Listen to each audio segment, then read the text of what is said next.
She abandoned her children for a rich man, left them hungry, crying, helpless.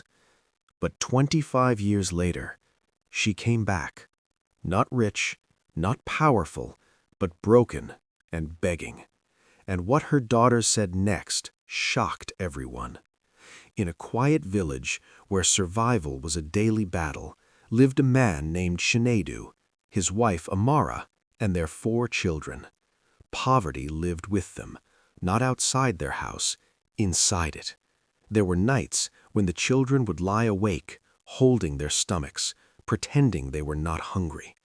Shinedu worked hard, very hard, but no matter how much he tried, it was never enough. Amara watched it all, every cry, every empty plate, every night of suffering. At first, she endured it, but slowly, something inside her began to change. She stopped laughing, stopped talking, and one day she said something strange. "I didn't marry to suffer like this."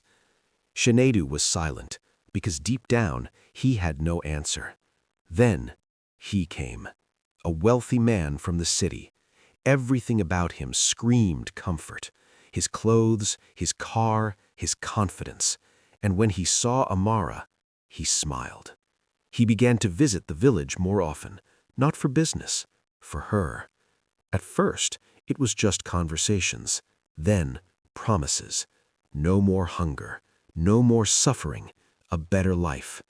Amara listened. Every word felt like escape. Then one night, while her children were asleep and her husband lay exhausted beside them, Amara stood up. She looked at her children. For a moment, she hesitated. Then, she walked away. That night, the youngest child woke up crying, "Where is Mama?" No one answered. Morning came, no mother. Days passed, still nothing. And slowly, the truth settled in. She was gone. Life became harder, much harder. Sometimes there was only enough food for 2 people, so Ada, the eldest, would lie. "I already ate," but she hadn't. She would watch her siblings eat while her own stomach burned. Sometimes they would see other children running into their mother's arms, and quietly they would look away. Ada grew up fast, too fast. She became the mother they lost.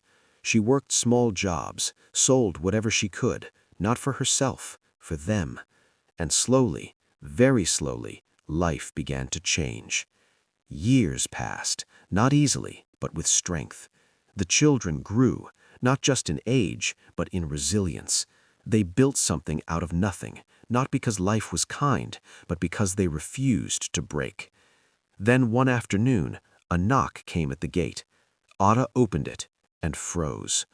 A woman stood there, thin, tired, worn out. Her eyes carried years of regret. "I'm looking for Shinedu," she said softly.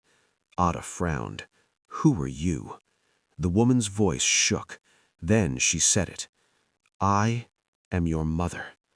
Everything stopped. The air felt heavy.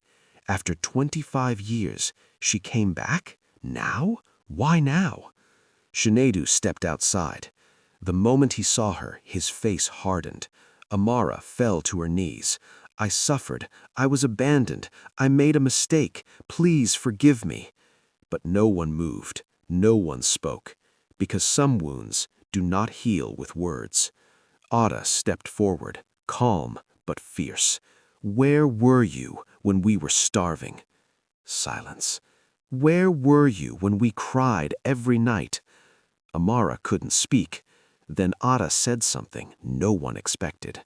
"You can stay." Everyone looked at her. Then she continued, "But not as our mother. You will live here as a stranger. You will work, earn, and prove yourself, because being a mother is not by birth, it is by sacrifice." Amara broke down in tears, because after 25 years, she didn't lose her family, she lost her place in it. What would you do if you were Ada? Would you forgive her or send her away? Tell me in the comments. Like this video if it touched you. Subscribe for more powerful African stories. Share this. Someone needs to hear this.